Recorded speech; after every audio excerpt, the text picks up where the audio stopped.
ibyo bakoze byose ntabwo Imana yigeze kubahana. Muri make nicyo gice cya mbere cy'ibyaha bakoze byihanganiwe, Imana ntabwo yigeze kubahana kuko yari inyanja itukura. Yashushanyaga iki? Yashushanyaga ibyaha abagomba guca hehe? Abagomba guca mu maraso ya Yesu. Iyo amaze kumwizera, ya maraso ya Yesu niyamukiza, hanyuma ikimenyetso cy'uko akijijwe burundu nuko yinjira kiraho byari ibihano, kuko umuntu wivovoteye Imana akivovotera n'umukozi wayo bagomba. Ariko se pasi yabanje kubiyereka nanone ko ngaho Imana yabiyeretse, kandi aba bakristo cyangwa twebwe abakristo harimo umuntu Imana yaba itariyereka yarasomye gusa. Ubundi umuntu Imana imwiyereka gute muri twebwe? Kubera ko yabiyeretse ku musozi, ariko muri iki gihe twebwe Imana itwiyereka ite? Imitima yacirahavye ikeneye kururutswa n'Umwuka Wera. Twongeye kubasuhuza inshuti zacu tubana kuri Bero TV.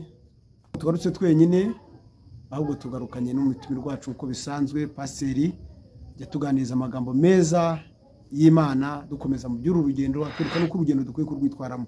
Nagira ngo rero muhakanya nawe yongere abasuhuze kandi yibwire n'abandi bashya baba badukurikiranye. Ni karibu Pasi. Murakoze cyane mwese abakurikiye Bero TV, ndabashuhuje mu izina rya Yesu Kristo umwami wacu. Nitwa Pasiteri Nsengimana Claude, ndi umushumba w'itorero rya CPWM, The Church of Pentecostal Worldwide Mission, rikorera Ikawara Kasubi.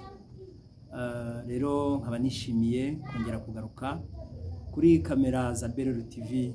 Imana ibahe umugisha mwinshi. Urakoze cyane Pasi. Rero turagira ngo tangire kubwira abantu icyo bahishiye, kumaza iminsi utangariza abantu iby'urugendo nuko umukristo akwiye kuba yitwaye. Ni karibu tubwire icyo baduhishiye umunsi. Murakoze cyane. Nagira ngo n'ubundi twongere tuganire ku magambo y'Imana, cyane ko turi ku ntego ivuga iby'urugendo. Uru rugendo rwa Gikristo tumaze iminsi turuvugaho. Iyi ni inshuro igera mu nshuro ya gatatu tuvuga ku by'urugendo. Hari igice cyatambutse, hari cyakurikiyeho, hari n'iki ngiki cya gatatu. Uyu munsi rero bwo tugiye kuvuga ku rugendo rw'Abisirayeli, uburyo bavuye mu Egiputa bakambuka inyanja itukura, hanyuma bagakomeza bakagera mu gihugu cy'isezerano. Hari ibintu byinshi bahuye nabyo, hari iby'Imana yabakoreye, ariko nabo ubwabo hari ibyo bakoze bitari byiza. Mu rugendo amagambo y'Imana, dusanga hano mu gitabo cyo Kuva ibice 15 umurongo wa 22. Igitabo cyo Kuva ibice 15 umurongo wa 22. Tuhasome, reka dusabe mwene data Buregeya dusomere hanyuma dukomeze. Kuva ibice 15 umurongo wa 22. Dusome igitabo cyo Kuva ibice 15 umurongo wa 22. Imana ikiza, titira avuga Imana ikiza amazi y'Imara kurura. Mose agendesha Abisirayeli bakomeza urugendo bava ku nyanja itukura bajya mu butayu bw'Ishuri. Bagenda iminsi 3 mu butayu babura amazi. Bageze Imara ntibabasha kunywa amazi y'Imara kuko yaruraga. Nicyo cyatumye hitwa Mara. Abantu bitotombera Mose bati, turanywa iki? Atakira Uwiteka amwereka igiti, akijugunya muri ayo mazi ahinduka meza. Arababwira ati, nugira umwete wo kumvira Uwiteka Imana yawe, ugakora ibitunganye mu maso yayo, ukumvira amategeko yayo, ukitondera ibyo yategetse byose, nta ndwara nzaguteza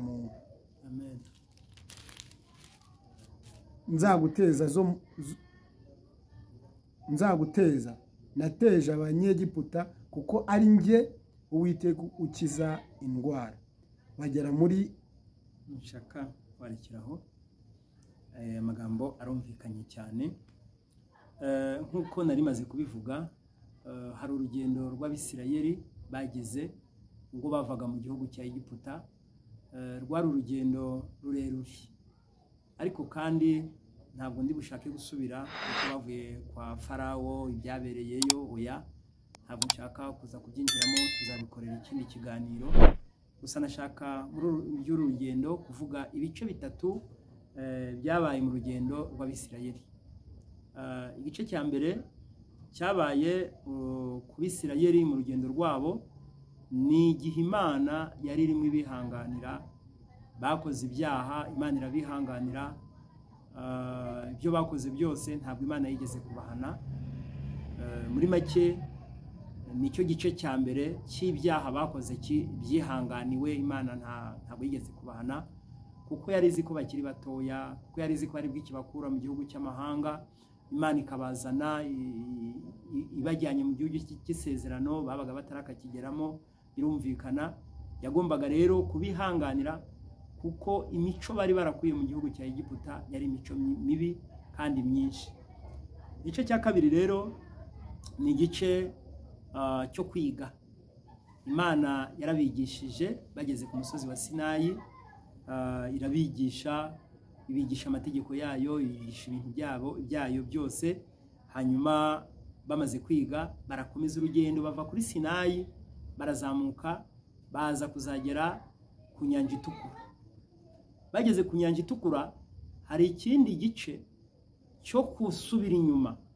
Ibyo byose nibyo tugiye kuvugaho, uburyo bari bageze ku rugabano rw'i Kanani, hanyuma bikaba ngombwa ko bongera gusubira hehe, gusubira ku nyanja iyo baturutse. Ibyo bice rero nibyo tugiye kurebaho kugira ngo tubiganireho, kuko bisa neza n'urugendo rwa Gikristo, ari rwo rugendo rwacu. Abantu benshi ntabwo babizi, nigeze kubisobanurira abantu mu biganiro byatambutse. Ubundi mu Egiputa ni mu isi y'ibyaha. Farawo ashushanya Satani, noneho Mose we yashushanyaga Yesu, kuko Mose yaje ari umucunguzi, yagombaga kubakura mu gihugu cya Egiputa, ariyo si ya none, ariyo si y'uyu munsi. Noneho amaze kubakurayo, urebe ukuntu ibintu by'Imana biba bipanze neza. Abakuye mu maboko ya Farawo banyuze mu nyanja, kandi iyo nyanja niyo bayita Inyanja Itukura. Yari Inyanja Itukura. Yashushanyaga iki? Yashushanyaga amaraso ya Yesu. Kuko iyo umuntu avuye mu byaha abagomba guca hehe? Abagomba guca mu maraso ya Yesu. Iyo amaze kumwizera, ya maraso ya Yesu niyamukiza. Hanyuma ikimenyetso cy'uko akijijwe burundu nuko yinjira hehe? Mu mazi akabatizwa. Ubwo Abisirayeli nabo bagize bate? Barabatijwe. Babatijwe mu mazi atukura, muri ya mazi y'Inyanja Itukura. Ubwo nabo barabatijwe mu yandi magambo. Ni ikimenyetso nabo bagiriweho. Ni ikimenyetso cyo kubatizwa byashushanyaga uyu mubatizo. Twebwe muri iki gihe tubatizwa wo mu isezerano rishya. Kuko ibintu byo mu isezerano rya kera byashushanyaga iby'isezerano rishya. Ibya kera byagaragaraga mu mubiri, iby'ubu rero biragaragara mu buryo bw'umwuka. Nubwo bahanyuze yumutse, ariko yari inyanja n'ubundi, nubwo yari humutse, ariko baciye hagati y'inyanja. Bibiliya itubwira ngo amazi amwe yagiye ku ruhande rumwe, ayandi ajya ku ruhande. Noneho ni ukuvuga ngo baciyemo muri ayo mazi, amwe ari iburyo andi ari ibumoso. Nuko baratambuka nyine, baca hehe? Baca mu mazi. Icyo ni ikimenyetso cyo kubatizwa. Nkuko natwe batubatiza mu mazi, yego, ariko turi bazima, kandi ari amazi menshi tukavamo, ari amazi menshi tukavamo tukambuka. Noneho bamaze kwambuka bageze ahantu mu butayu. Bamaze kwambuka bageze ahantu mu butayu. Ubwo butayu bwo bushushanya iki? Ubutayu bushushanya iyi si ya none. Ubu turi mu butayu twese. Urugendo rwacu ruri mu butayu. Nushaka ube ufite amafaranga cyangwa utayafite, nushaka uba umukene nyine cyangwa uba umukire, nushaka uba umugabo cyangwa umugore, muto cyangwa mukuru, uzamenye ngo iyo ukijijwe uba utangiye ubutayu bw'isi. ubwo rero iki gice cya mbere bakigezemo ntabwo Imana yigeze kubahanira icyaha na kimwe bakoze. Twasomye amagambo avuga ngo bageze ahantu bita ishuri, aho bita ishuri, bagiye kunywa ku mazi basanga amazi ararura. Icyo bakoze barivovoza, bivovoteye Mose, bivovotera Imana. Bamaze kwivovotera Imana na Mose, icyari gukurikiraho byari ibihano, kuko umuntu wivovoteye Imana akivovotera n'umukozi wayo bagombaga guhanwa byanga bikunze. Ariko ntabwo Imana yigeze kugira gute, ntabwo yabahaniye, ahubwo yabwiye Mose ngo, yaramubwiye ngo fata igiti nkuko twabisomye ukijugunye, yes, ukijugunye hehe, fata igiti ukijugunye muri ayo mazi araza guhinduka meza, Abisirayeli babona amazi yo kunywa. Ntabwo Imana yigeze kugira ubwo ibahana, ntabwo yabahaniye, ahubwo barakomeje banywa amazi banakomeza urugendo. Bageze imbere ho gatoya baje guhura n'ikindi kigeragezo, babura ibyo kurya. Babuze iki? Babuze ibyo kurya, babura ibiryo, nabwo barivovota. Banabwira Mose bati, umva, wadukuriye muri Egiputa iki?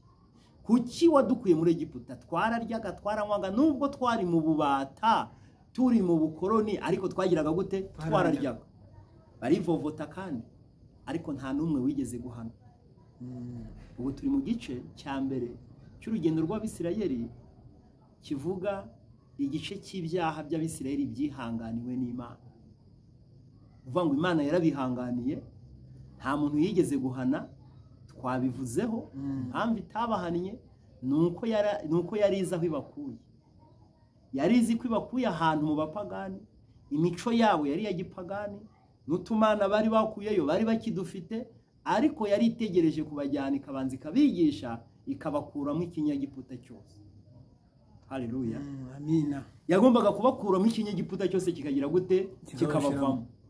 Ubwo icyo ni icyaha cya kabiri tuvuzeho bakoze, barivovota. Ariko Mose Imana iramutegeka ngo bahe amazi. Turabisanga mu gitabo cyo Kuva ibice 16 umurongo wa 10, umurongo wa mbere, nubwo utahasoma amasaha kuko wenda igihe kubw'igihe ihangane, ushobora kuza kuhasoma nyuma. Aho bari bageze hari mu butayu bwitwa ubutayu bw'Isini. Ubutayu bw'Isini niho bageze, babura ibyo kurya. Nubwo bari babuze amazi bwa mbere, ariko hari aho barahageze babura iki? Babura ibyo kurya. Imana ihabwa icyubahiro. Ariko Imana ibaha ibyo kurya, ibaha ibyo kurya byitwa manu, bararya, barahaga, baranasigaza. Abandi barabibika birabora, ejo barongera babona ibindi bishyashya. Mbese Imana ibereka ko iri kumwe nabo. Hanyuma ikindi cyaha bakoze cya gatatu nicyo tugiye kurebaho, ni icyaha bakoze bageze aho bita Irefidimu. Irefidimu naho barivovose, barivovota, babuze amazi.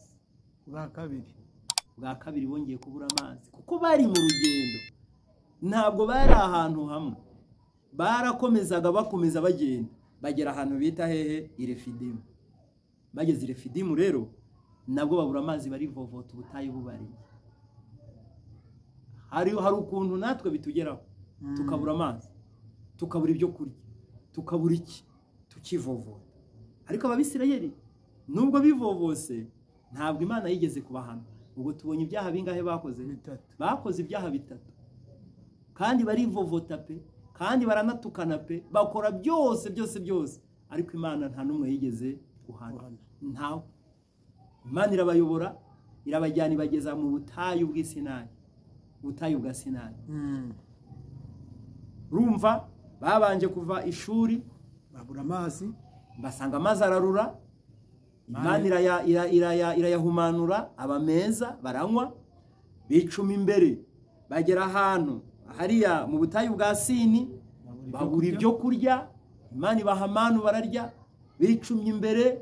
Bageze nyine hariya Irefidimu, baza kubura amazi. Imana ibaha amazi, ariko aho hose niko bagiye bivovota, ariko nta muntu n'umwe Imana yigeze kubihanira. Ntawe, kuko hari muri faze ya mbere, hari mu butayu bwa mbere, bw'ibyaha ariko Imana yihanganiye. Ni nako bigenda iyo umuntu amaze gukizwa akaba avuye mu byaha, Imana ibizaho imukuye. Wenda yarari mu kabari, yari hehe na hehe, ntabwo iyo akoze icyaha cyangwa akaba aguye cyangwa akaba yagize intege nkeya, ntabwo Imana ihita imuhana, oya, iramwihanganira. Iyo washatse gusubira inyuma, Imana imwitaho, ikamuzanira abakozi bayo, ikamuzanira intumwa zayo, ikamusanga mu nzozi, ikamukorera byose ibirimo kumwigisha, ibirimo kumufasha kugira ngo atongera agasubira inyuma. Ubwo rero ikindi gice bagezemo noneho ni igice cyo kwiga. Bageze hariya ku musozi wa Sinayi, Imana ibwira Mose ati ahangaha bageze, aha bageze baharenge, bazongera gushingura amahema yabo ari uko mbibabwiye. Bahamaze umwaka wuzuye, bahamaze umwaka wuzuye, Imana ibaha amazi y'ubuntu, Imana ibaha ibiryo byayo bivuye mu ijuru, ariko intego yari iyo kugira ngo bige. Imana yarabigishije bageze hariya hantu, Imana yarabigishije, barize, Imana yabanje kubiyereka ubwayo. Niryo somo rya mbere Imana yabigishije, yarabanje irabiyereka hariya ku musozi wa Sinayi. Ibwira Mose ati bwira Abisirayeli baze bakikize uyu musozi, hanyuma ndavuga baranyumva, barumva mvugana nawe. Niho koko Abisirayeli baje, ni birebire. Mose arababwira ngo bitegure, bakarabe, bamese imyenda yabo, n'ibindi bitandukanye barabikora. Baraza rero bajya munsi y'uwo musozi. Bagiye munsi y'uwo musozi nibwo Imana yamanutse itangira kubibwira, ibabwira ko ari yo Mana Uwiteka, ibabwira amazina yayo, ibabwira byose yagombaga kubabwira. Irangije ibabwira n'amategeko yayo. Kuvuga ngo muri kiriya gihe cya mbere Imana yabanje kubereka cyangwa se yabanje kubaha amategeko yavuze. Yarayavuze muri kiriya gitabo cyo Kuva ibice 20:5 uzumva Imana iri kuvuga amategeko ariko ikoresheje umunwa wayo. Yabanje kuyavuga, ariko bigeze imbere mu bice 25 byo Kuva, ndumva ari 25 niba ntibeshye, none iza kugira gute irayandika. Ngo isomo ryari ryakomeye, yari irimo kubigisha, uko bagomba kuyubaha, uko bagomba guhinduka ubwoko bwera, uko bagomba kwifata kuko Imana ari yera, nabo bagomba kubabera. Nuko igihe cyarageze, imaze kubaha amategeko, imaze kubaha byose, noneho nayo itekereza ko Abisirayeli bageze igihe noneho cyo kuba bashyira mu bikorwa ibyo bize. Uzabisoma iyo usomye mu gice cya 32 cyo Kuva, umurongo wa mbere, havuga uburyo Mose yagiye akajya kubonana n'Imana. Yaragiye amara iminsi 40 n'amajoro 40. Hanyuma Abisirayeli aho basigaye hasi bari basigaranye na Aroni. Ngo abantu babonye Mose atinze, ngo basanga Aroni, ngo baramubwira ngo turashaka ngo turemere ikishushanyo, uturemere Imana, uturemere inyana cyangwa se ikimasa, tugihindura Imana yacu aba ariyo dusenga, kuko wa undi Mose tutazi icyamubayeho. Hanyuma Aroni yemera kukibaremera. Icyo ni icyaha cya mbere bakoze kitihanganira, kuko bari bamaze kwiga. Imana yari imaze kubigisha, Imana yari imaze, nta kintu na kimwe Imana itari yababwiye, yari imaze kubaha amasomo yose. Birangiye izi neza ko Abisirayeli bafashe, bamaze kwiga amategeko. Yabanje kuyababwira mu magambo, bigeze imbere iyabaha no ku bisate by'amabuye. Hanyuma ubwo bari bafite ibikwiriye byose kugira ngo bashobore kubaha Imana. Ariko icyagusetse, umwana w'umuntu ntabwo umunsi. Itegeko rya mbere ryaravugaga ngo ntukagire izindi mana mu maso yanjye. ntukiremere igishushanyo kibajwe, niryo tegeko rya kabiri. Batangiye kwica amategeko y'Imana bahereye ku itegeko rya mbere. Abisirayeli ntubakinisha. Batangiye kwica amategeko bahereye kuri rya tegeko rya mbere Imana yabahaye. Bagira izindi mana, bica n'irya kabiri, biremera igishushanyo kibajwe. Kandi amategeko bari bayafite, bari barayabwiwe. Hanyuma ni birebire, ariko Mose yaramanutse, amanuka umusozi, Imana imubwiye ngo dore genda, ubwoko bwawe bwamaze gukora iki? Bwamaze kwiyonora. None pase turagira ngo kugira ngo abantu babashe gusobanukirwa neza, kuko uri kuvuga isezerano rya kera, ubiduhurize neza n'isezerano ry'aka kanya. Isezerano cyangwa se twe turi kubatizwa, turi gukurikira Yesu, bo bakurikiraga Mose n'Imana ye kugeza aho Imana ibiyeretse. None twebwe ko tubonye baye ku musozi wa Sayiri, wa Sinayi, bawuzengurutse kugira ngo Imana ibiyereke kuri uwo musozi. Twebwe ko wari wamaze kugaragaza ko inzira baciyemo, inzira yo guca mu nyanja itukura, ariko gakiza natwe twakira tukabatizwa nk'uko nabo baciye mu nyanja. Iyo tumaze kubatizwa, kuko iriya nyanja yatukuraga, twezwa n'amaraso ya Kristo, tukavaho. Uwo musozi urawugereranya ute n'uriya babayeho kugira ngo bamenye icyo Imana ishaka, ibarindiye kugira ngo ibanze ibigishe? Urabigereranya ute? Twebwe hari abari batweretse ko iyo umuntu avuye mu mubatizo bingana n'uko ari bamaze kwambuka inyanja itukura iyo umuntu amaze kubatizwa. None twebwe ari naho babashije kwihanganirwa. None natwe dutangarize neza kugira ngo cyeze twereke neza, kugira ngo tumenye natwe ko dukwiye kwitwara kugira ngo natwe tuzagerwaho n'ibyo bihano. Urakoze cyane. Ubundi twigeze kubivugaho, nako twabivuzeho mu kiganiro cyashize. Twavuze ko ibyerekeranye n'isezerano rya kera ari igishushanyo cy'isezerano rishya. Ni ukuvuga ngo ibyo mu isezerano rya kera byari fizike cyangwa byarafatikaga, ariko iby'ubu ngubu bwo ntabwo bifatishwa intoki, ntabwo bikorwaho, ahubwo biri mu mwuka. Uriya musozi rero bamazeho igihe kirekire biga. Uribuka ko mu kiganiro twakoze twavuze ko iyo umuntu amaze gukizwa atangira gukora imirimo yo gukiranuka, ariko ikintu cya kabiri akora ari ugusoma, kwiga ijambo ry'Imana. Nabo rero kuriya babaye hariya biga ijambo ry'Imana, bigishwa n'Imana, cyari ikimenyetso cyangwa se cyari igishushanyo cyacu ubu ngubu cy'uko iyo umuntu amaze kuva mu isi agakizwa akabatizwa, igikurikiraho ari ukwigishwa amagambo y'Imana, ari ukwigishwa ibyanditswe byera, akabyiga. Kuko iyo amaze kubyiga neza, twavuze ko atera intambwe yo kujya kubishyira hehe? Mu bikorwa.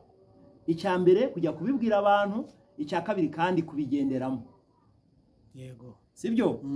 Ubwo rero nicyo byashushanyaga, nk'uko warumbajije. Uriya musozi wa Sinayi ushushanya igihe tumara turi imbere y'abakozi b'Imana, dusoma Bibiliya, twigishwa ijambo ry'Imana. Hari igihe bigomba kumara kugira ngo umuntu w'Imana yigishwe ijambo ry'Imana, akuzwe naryo, agere ku gihagararo cya Kristo.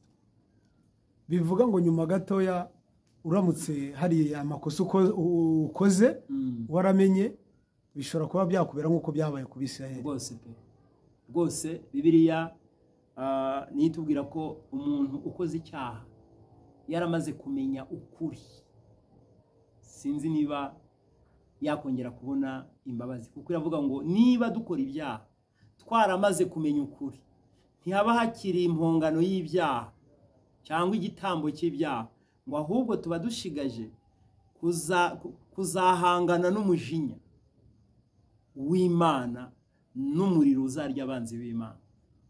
Niyo mpamvu umuntu wigishijwe agakora ibyaha akandi akabikora nkana. Mu yandi magambo, iyo wigishijwe ukaba ubizi neza ugakora ibyaha, ubukozi ibyaha nkana. Kandi umuntu ukoze icyaha nkana ntabwo azakibabarira.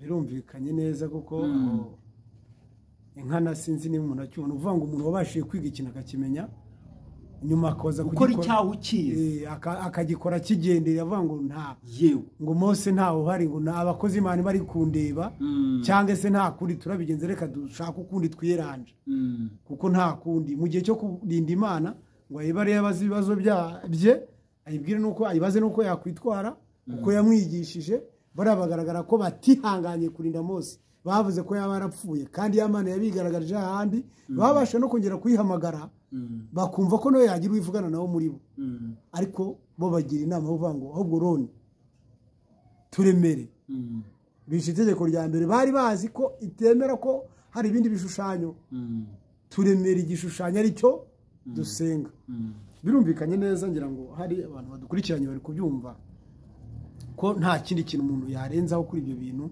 kuri uru rugendo wari ugikomeza ari kutubwira iby'urugendo ko rwakomeje sinzi niba ko dusigaranye iminota mike yenda hari waterezamo gake kuko wasobanura abantu gake ku by'urwo rugendo ko tushobora kuzakomeza turugaragaza uko umuntu arwitwaramo.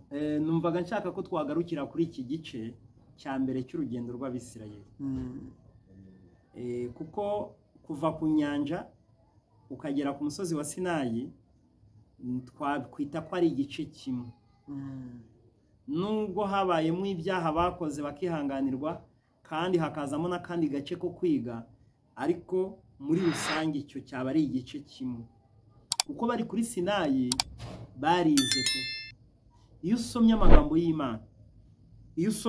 amagambo y'Imana Imana yarabigishije yabanje kubiyereka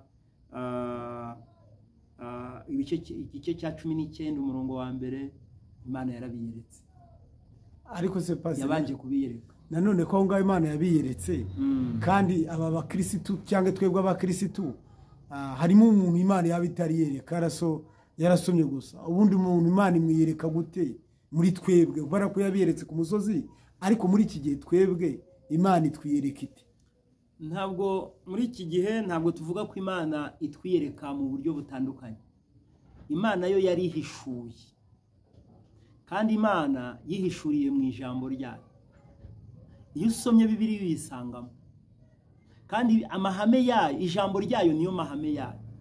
Niba Bibiliya ivuga ngo umuntu ni yizera Yesu amaze kumva ubutumwa bwiza hanyuma bukamwizeza Yesu umwana w'Imana akamwizera yamara akatuza akanwa ke azakizwa. Iryo ni ihame ridakuka iyo umuntu abikoze gutyo abakijijwe. Kandi gukizwa ni ukwakira Yesu. Kandi iyo wakiriye Yesu uba wakiriye Imana mu bugingo bwawe. Ubwo rero nta kundi Imana ikwiyereka ahubwo ikwiyerekera mu ijambo ryayo no kubwo kwizera kwawe. Muri make yihishuriye mu mwana wayo. Yihishuriye mu mwana wayo. Ntabwo twavuga ngo Imana ngo uzaryama nijoro ngo Imana ikubwire ngo naje nakwihishuriye. Muri rusange Imana yarihishuye kuko yihishuriye mu mwana wayo Yesu Kristo. Imaze kwihishura kandi Yesu adusigira ijambo ry'umwuzu, adusigira ijambo rye. Iyo iri jambo turyizeye rikaza rikaba ubuzima bwacu, Yesu aba turimo kandi Yesu aba aduhishuriye data. Urakoze cyane rero ku kiganiro twatekereje kujya dukora ibiganiro bitari birebire kugira ngo abantu babashe kubyumva bitabarambiye kuko abantu muri iki gihe bafite imirimo myinshi ni ukubinginga cyangwa se no gufasha Imana kugira ngo no kwinginga Imana kugira ngo idufashe tujye dutegura ibiganiro bigufi yenda bya buri gihe bihoraho kugira ngo abantu no kubyumva biba bisaba ubushobozi bibe kujya bibatwara ubushobozi bwinshi yenda yumve kamwe ejo yumva kandi bibe bya buri gihe. Rero ndikumva ibyo usobanuye byumvikanye nasabaga ahubwo ko twacumbikiriza kumva ari cyo byabitwaye. Ntacyo bitwaye n'ubundi kuko aya magambo cyangwa se iki cyigisho ni kirekire ubu twaragitangiye tuzagenda dukora igice ku kindi. Iki ni igice cya gatatu ndatekereza cyangwa se cya kane. Ubu twatangiye urugendo rw'Abisirayeli n'ubutaha tuzakomeza turucumburireho uko tuzagenda tuvuga ku rugendo rw'Abisirayeli ruzajya rugenda rutwereka urugendo rwacu twebwe abakristo kuko Bibiliya tubwira ngo Abisirayeli batubereye akabarore. Uvuga ngo urugendo rwabo ni akabarore k'urugendo rwacu twebwe abakristo.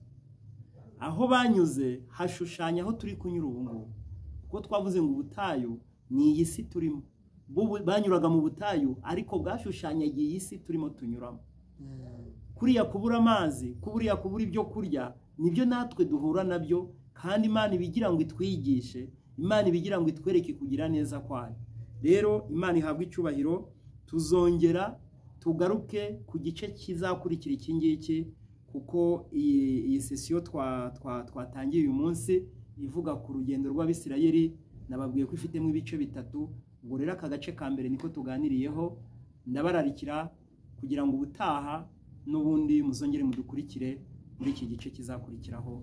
Imana ibahe umugisha cyane. Urakoze cyane Pasiteri Yesu aguhe umugisha kutuganiriza amagambo meza y'uru rugendo kugira ngo tutazayoba.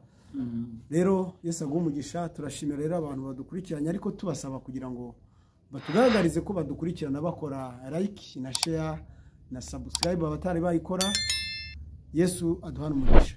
Icyubahiro kibi cy'Uwiteka. Reka tugusabe n'ubundi dusoza ikiganiro kugira ngo udushyire imbere y'Imana.